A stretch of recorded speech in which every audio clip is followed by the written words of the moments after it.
আবারও স্বরূপনগরের হাকিমপুর সীমান্তে দীর্ঘ লাইন।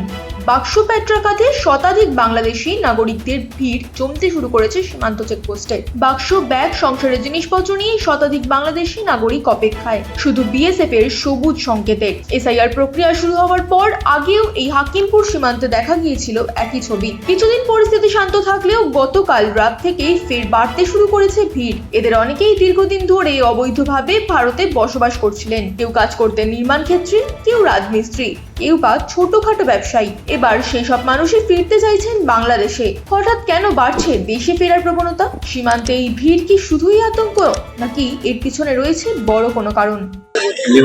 বেশি না, আমাদের ৫-৬ বছর এখন সরকার যখন ঘোষণা দিচ্ছে ওই জন্য এসছে এখানে। এখন রিটার্ন যাচ্ছে লোকজন, ওই জন্য এখানে এসছে। এখন রিটার্ন যাবো।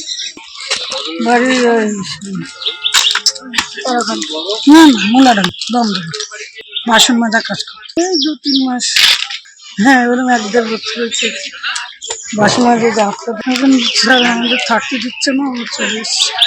থাকতাম দূর কেন, ওই রঙের কাজ করতাম, জঙ্গল সাফ করার কাজ করতাম। এই ধরো ১ বছর হয়ে গেছে ঘিরে যাচ্ছি। ওই সরকার আর কি দেশের মানুষ দেশে চলে যাও।